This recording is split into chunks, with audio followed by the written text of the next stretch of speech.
Leão Trotsky, Lenine.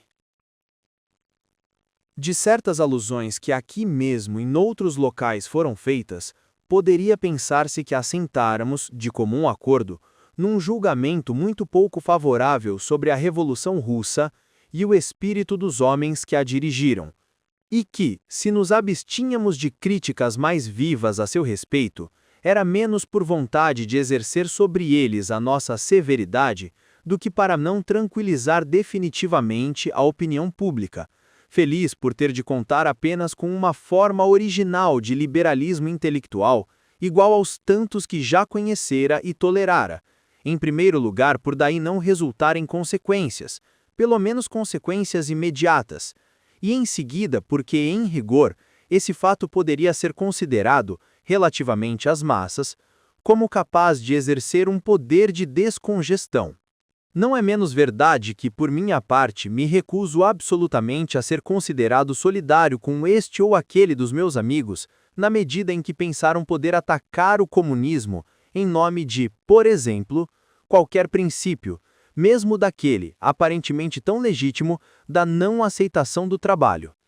Penso efetivamente que só o comunismo, existindo como sistema organizado, permitiu que se realizasse a maior transformação social nas condições de duração que lhe eram próprias. Bom ou medíocre, defensável ou não do ponto de vista moral, como esquecer que foi ele o instrumento graças ao qual puderam ser abatidas as muralhas do antigo edifício e que se revelou como o mais maravilhoso fator de substituição de um mundo por outro até aí desconhecido? Para nós, revolucionários, pouco importa saber se o mundo antigo é preferível ao outro, e aliás, não chegou ainda o momento de o julgarmos. Tratar-se-á, quando muito, de saber se a Revolução Russa acabou, o que não creio. Acabada uma revolução daquela amplitude, acabada assim tão depressa? Já os atores novos estarão tão sujeitos à caução como os antigos? Vamos! Não somos tão céticos que nos fixemos em tal ideia. Se entre nós se encontram homens a quem semelhante receio deixa ainda hesitantes, não deixe de se dizer que me oponho a que se apropriem, pouco que seja, do espírito geral de que nos reclamamos, espírito que só deve aplicar-se para a realidade revolucionária, obrigando-nos a atingi-la por todos os meios e a todo custo. Nestas condições, é livre Louis Arabun de informar Drieu La Rochelle, por carta aberta, que jamais gritou «Viva Lenine!», mas que o berrará amanhã, uma vez que lhe proíbem esse grito.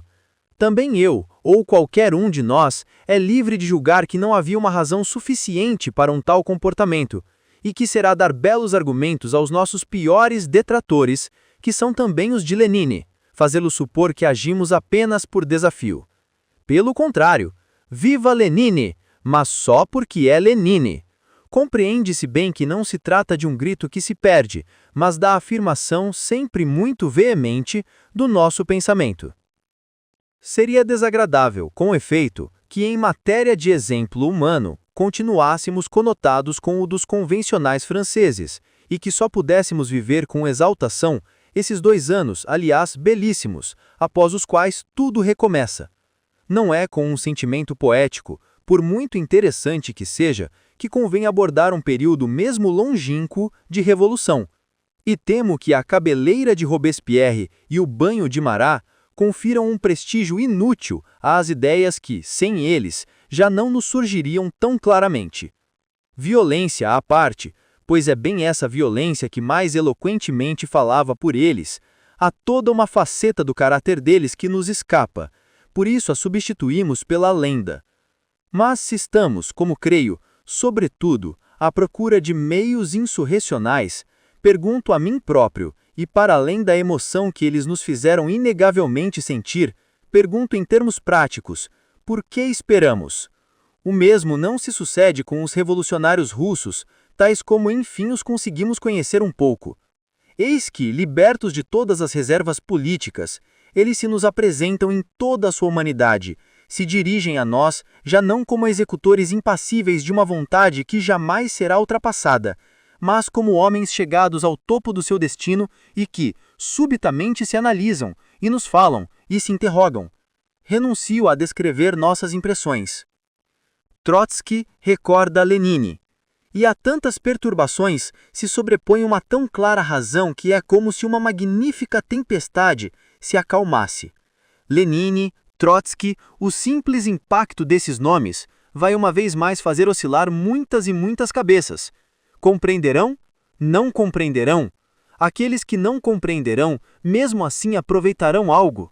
Trotsky fornece-lhes pequenos acessórios de gabinete, o candeeiro de Lenine no velho Iskra, os papéis não assinados que redigia na primeira pessoa e mais tarde, enfim, tudo que permite fazer o balanço cego da história. Juraria que nada falta em perfeição e em grandeza. É evidente que não são os outros homens de Estado, de quem, aliás, o povo da Europa se defende covardemente, que poderiam ser vistos a esta luz.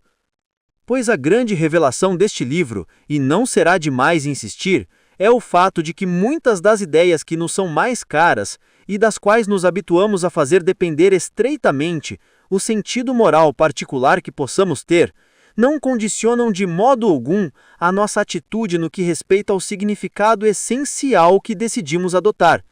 No plano moral em que resolvemos colocar-nos, julgamos que um Lenine é absolutamente inatacável. E, se me objetarem que, segundo este livro, Lenine constitui um modelo e que modelos não são homens, pergunto qual será aquele dentre os nossos pensadores bárbaros que terá a coragem de sustentar que há aqui e alá algo a modificar nas apreciações gerais feitas por Trotsky sobre os outros e sobre si próprio, e continuar a detestar verdadeiramente este homem, sem em nada se deixar impressionar pelo tom de voz dele que é perfeito. É necessário ler as brilhantes, as precisas, as definitivas, as magníficas páginas de refutação consagradas aos Lenine, de Gorky e de Wells. É preciso meditar longamente sobre o capítulo consagrado a essa recolha de textos infantis sobre a vida e a morte de Lenine. Sob todos os pontos dignos de comentário e sobre os quais o autor exerce uma crítica tão fina e desesperada, Lenine gostava de pescar. Nos dias quentes, pegava a linha e sentava-se à beira da água, pensando todo esse tempo em como poderia melhorar as condições de vida dos operários e dos camponeses. Viva Lenine! E aqui saúdo humildemente Leão Trotsky. A ele que pôde, sem o recurso de muitas das ilusões que nos restam, e talvez como nós, acreditar na eternidade, manter para nosso entusiasmo esta invulnerável palavra de ordem.